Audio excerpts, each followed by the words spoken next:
स्वागत है बच्चों एमएन पब्लिक स्कूल के ऑनलाइन एजुकेशन में। आज हम इस वीडियो में एनसीईआरटी गणित कक्षा 7 का अध्याय 2 पढ़ेंगे, भिन्न एवं दशमलव। ये भिन्न एवं दशमलव आप देख रहे हैं लिखा हुआ है, तो अध्याय 2 है। इसका प्रश्नावली करने से पहले हमको इसका कंसेप्ट जान लेना आवश्यक होगा। तो यहाँ इसमें सबसे पहले देखेंगे भूमिका दिया हुआ है। ये भूमिका में ये बताया गया है कि दशमलव एवं भिन्न के बारे में आपने पिछली कक्षा में भी अध्ययन किया है। चलिए, भले ही हमने पिछले कक्षा में अध्ययन किया है, लेकिन पुनः एक बार हम सबसे पहले ये भिन्न क्या होता है इसके बारे में हम जान लेते हैं। तो देखिए, भिन्न की परिभाषा हम बताएंगे, आप उसे ध्यान से देखिएगा। यहाँ देखेंगे ये भिन्न, इसके बारे में देखिए।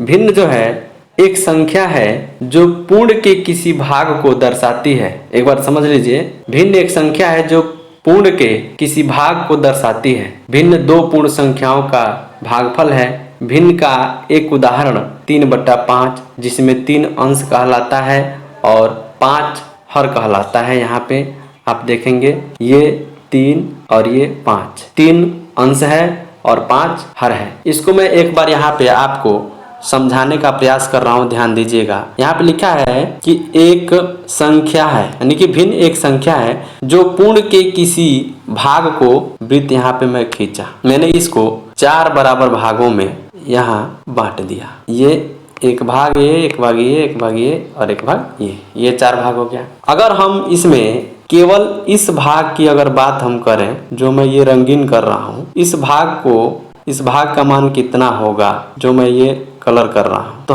हम ये देखते हैं बच्चों कि 4 भाग में से एक भाग, किसी वृत्त को 4 भाग किया गया, इसमें से एक भाग लिया गया। यानी कि जो अंश मतलब होता है जो जितना भाग लिया गया, यानी एक भाग लिया गया, ये अंश हो जाता है। कुल कितना भाग है? 4, ये 4 होता है, 4, यानी 1/4 इसको हम कहेंगे। तो मुझे विश्वास है आप भिन्न समझ गए होंगे। इसी तरह और भी आप बना के समझने का प्रयास करिएगा, जो दिक्कत होगा हमको बताइएगा।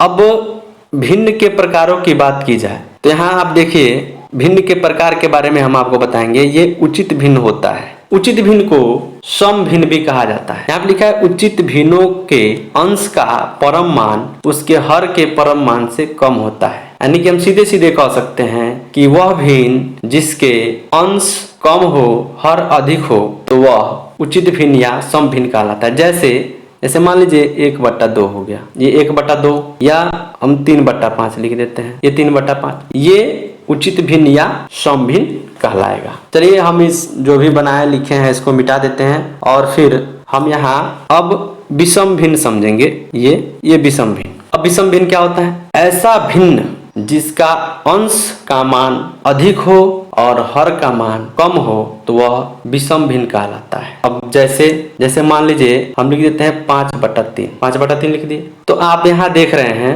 अंश 5 है, हर 3 है, यानी कि ये अंश जो है हर से अधिक है। तो इस प्रकार के भिन्न को हम विषम भिन्न कहेंगे। तो ये आप विषम भिन्न समझ गए होंगे। अगर कोई दिक्कत होती है इस विषम भिन्न में या किसी भी प्रकार का इस वीडियो में जो भी मैं बता रहा हूँ, तो जरूर आप हमारे YouTube चैनल पे कमेंट करें या WhatsApp नंबर पे अपनी समस्याओं को भेजें, जिससे हम इसका सॉल्यूशन करेंगे। चलिए, फिर हम देख लेते हैं मिश्रित भिन्न। ये मिश्रित भिन्न क्या होता है ये आपको मैं समझा देता हूँ। यहाँ देखेंगे मिश्रित भिन्न जो होता है उसके 2 भाग हैं। एक भाग पूर्ण संख्या होता है और एक भाग उचित भिन्न होता है। अब मैं आपको लिख के बता रहा हूँ, ये जो पहले से लिखा हुआ है मैं मिटा देता हूँ और इसको मैं यहाँ आप लोगों को समझा देता हूँ। यहाँ पे जैसे मैं बता देता हूँ, यहाँ जैसे 3 सही 1/5 मैंने लिख दिया, तो ये भाग पूर्णांक है और ये 1/5 जो मैंने लिखा ये उचित भिन्न या सम भिन्न, यानी कि पूर्णांक और उचित भिन्न ये 2 भागों से मिल करके मिश्रित भिन्न बनता है। तो हम यूं कह सकते हैं कि मिश्रित भिन्न वह भिन्न होता है, वह मिश्रित भिन्न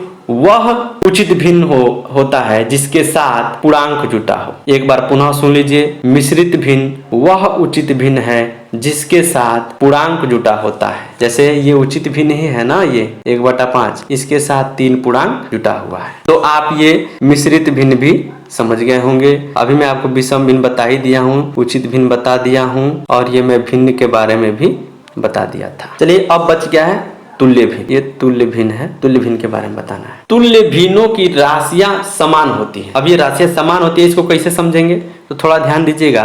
उदाहरण के माध्यम से जैसे हम बता देते हैं, उदाहरण के माध्यम से समझाएंगे आपको। मैंने यहाँ लिखा 2/3। अब 2/3, अब देखेंगे आप यहाँ बराबर 4/6 मैंने लिख दिया। इस 2/3 के बराबर 4/6 होगा, इसी को समतुल्य भिन्न कहते हैं। अब देखिए ये 2/3 है तो ये 4/6 का मान भी जो है वो 2/3 ही होगा। अगर इसको हम छोटा करते हैं तो ये 2 से दोनों कट जाता है, 2 दूना 4 और 2 3 6 होता है, तो इसका मान भी 2/3 ही होता है। तो ऐसे जितने भी भिन्न होंगे जिनकी जो राशियां होगी वो समान होगी तो ऐसे भिन्न तुल्य भिन्न कहलाते हैं। तो ये रहा भिन्न और भिन्नों के प्रकार। तो इतना आप समझ लीजिए और इतना आप नोट कर लीजिए। पुनः अगले वीडियो में मैं आपको आगे का जो कॉन्सेप्ट है वो मैं आपको बताऊंगा।